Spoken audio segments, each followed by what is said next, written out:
ابھی بھی میرے پاس سب سے زیادہ جو سوال مجھ سے کیا جاتا ہے، میرے سرکل سے سوال کیا جاتا ہے، اور جو کہ میں خود ابھی ٹیچنگ ابھی بھی میں کر رہا ہوں C S S P C S student کو جب میں پڑھاتا ہوں تو یہ وہی بولتے ہیں کہ sir how to be motivated during entire journey.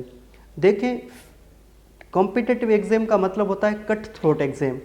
جب کٹ تھروٹ ایگزام ہے تو اس میں انسرٹنٹی تو ڈیفینیٹلی ہے.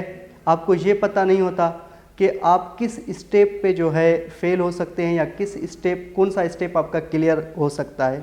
ایک اسکریننگ فیل کرتا ہے، ایک ان ایلوکیٹڈ رہتا ہے، تو ڈیفینیٹلی بات تو سیم ہی ہے، اس کی ایلوکیشن تو نہیں ہوتی. تو انسپائریشن کے لیے، موٹیویشن کے لیے کیا کرنا چاہیے؟ میرے خیال سے موٹیویشن کے لیے یہ سب کے ساتھ ہوتا ہے، یہ کسی کے ساتھ ناول آئیڈیا نہیں ہے، یہ میرے ساتھ ہی ہوتا تھا.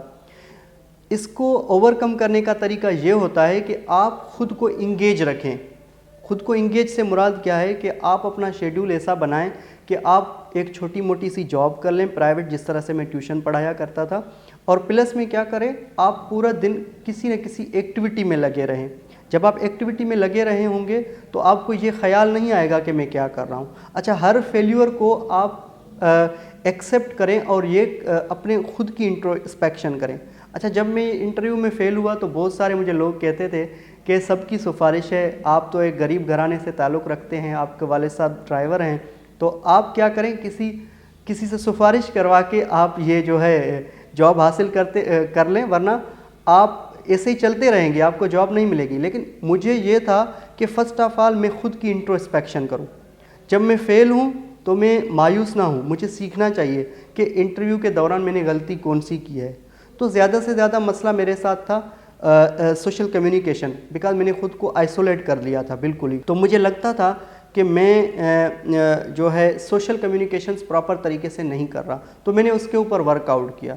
اور موٹیویشن کے لیے ہم لٹریچر بھی پڑھتے تھے، ٹیچنگ بھی کرتے تھے، پلس میں اپنی پریپریشن بھی کرتے تھے، کبھی کبھار میوزک بھی سن لیا کرتے تھے. تو موٹیویشن آپ کی انر سائیڈ ہے. آپ کو یہ ذہن میں رکھنا چاہیے کہ میں جو محنت کر رہا ہوں اس کا پھل مجھے ضرور ملے گا، اس فارم میں نہیں تو کسی نہ کسی فارم میں. دیکھیں، میسلو کی ایک ہرارکی تھیوری ہے، اس میں سیلف ایکچولائزیشن کا رول بڑا امپارٹنٹ ہوتا ہے. آپ جب تک خود اعتمادی نہیں ڈیولپ کریں گے تب تک کچھ نہیں ہوگا. میں خود کی مثال دیتا ہوں کہ میں نے جس پرائمری اسکول میں پڑھا ہوں اس میں بلڈنگ نہیں تھی.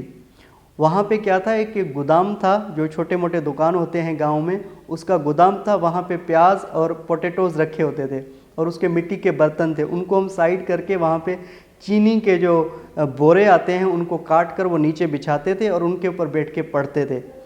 تو ہماری جو بلڈنگ جو منظور ہوئی تھی وہ ہوئی تھی جب ہم 4th کلاس میں تھے. تو ہم نے 3 سال وہاں زمین پہ بیٹھ کر گزارا تھا. تو کہنے کا مقصد یہ ہے کہ اب ایسے اسکول سے میں پڑھ کے آیا ہوں، اور یہاں جب میں نے حیدرآباد میں دیکھا تو کوئی سٹی اسکول سے پڑھا ہوا ہے، کوئی بیکن سے پڑھا ہوا ہے، کوئی زیبس سے پڑھا ہوا ہے. لیکن مجھے یقین تھا کہ میں ان سے آگے جا سکتا ہوں.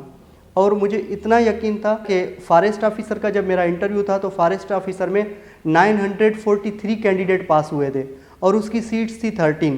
اس وقت تو اسکور بھی نہیں بتایا جاتا تھا، جسٹ لکھا ہوتا تھا کہ بھائی فالوئنگ جو ہے candidates have qualified for interview. تو مجھے سب بول رہے تھے منظور 13 سیٹس ہیں، آپ کیا کرو گے، آپ مت جائیں. لیکن مجھے اعتمادی تھی، خود اعتمادی تھی. میں نے کہا میں انٹرویو میں اپیئر ہوں گا اور پلے کروں گا. 943 کیا، اگر اس کی جگہ پہ 9000 ہوتے تو بھی میں اپیئر ہوتا. تو الحمدللہ اس سیلف ایکچولائزیشن، سیلف ریئلائزیشن کی وجہ سے I secured first position from all over Sindh in the final result of range forest officer.